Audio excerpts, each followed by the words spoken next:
Fevereiro de 2003. O Kremlin. Vladimir Putin reúne os homens mais poderosos da Rússia, os oligarcas. A reunião é televisionada, ao vivo. O tema é corrupção. Todos esperam o discurso de sempre. Culpar funcionários de baixo escalão, prometer reformas vagas. Mas então, Mikhail Khodorkovsky, dono da gigante petrolífera Yukos e o homem mais rico do país, pega o microfone. E ele faz o impensável.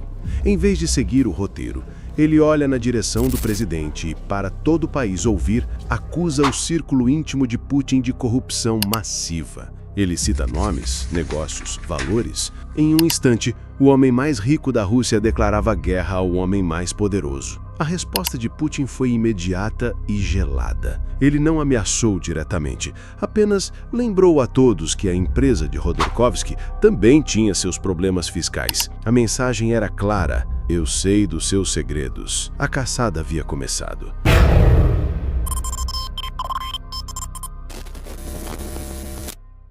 Nos meses seguintes, o império de Khodorkovsky começou a ruir. Investigações, escritórios invadidos, aliados presos, amigos e conselheiros imploravam para que ele deixasse o país. Fuja antes que seja tarde.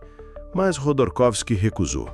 Ele acreditava que a negociação de venda de parte da Yukos para a gigante americana ExxonMobil o protegeria. Mal sabia ele que essa negociação era exatamente o que selaria seu destino. Para Putin, um americano no coração do petróleo russo era inaceitável. Na madrugada de outubro de 2003, o ponto final. O jato de Khodorkovsky pousa para reabastecer em Novosibirsk, na Sibéria. Uma inspeção de rotina é anunciada. A aeronave é levada para um pátio isolado. A espera é tensa.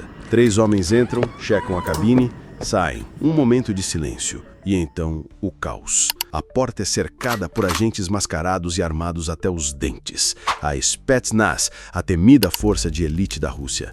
Eles não estavam ali para inspecionar. Estavam ali para prender o homem mais rico do país. Levado para Moscou, ele ouviu a lista de acusações. Fraude, peculato, sonegação. Sua reação? Um sorriso. Começava o teatro judicial. O julgamento foi uma farsa. Ele e seu sócio foram trancados em uma jaula no centro do tribunal. Provas da acusação eram aceitas sem questionamento. A sentença veio: 9 anos de prisão. Enquanto isso, sua empresa, Yukos, foi destruída por cobranças fiscais impossíveis. Seus ativos mais valiosos?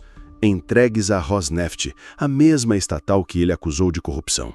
Khodorkovsky foi enviado para o lugar mais inóspito possível, uma colônia penal no norte gelado, isolado do mundo.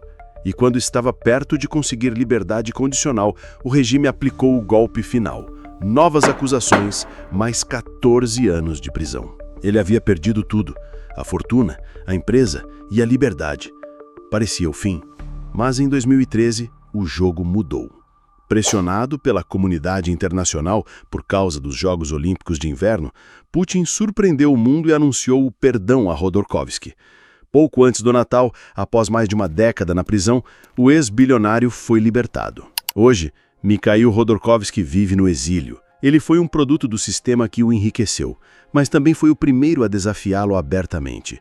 Ele continua a denunciar o Kremlin, financiando a oposição e sonhando com o dia em que poderá voltar para uma Rússia livre. Para você que quer saber mais sobre este tema, deixamos algumas recomendações de leitura no primeiro comentário fixado.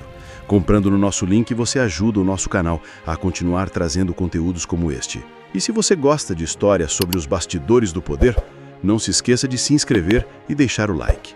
Até a próxima!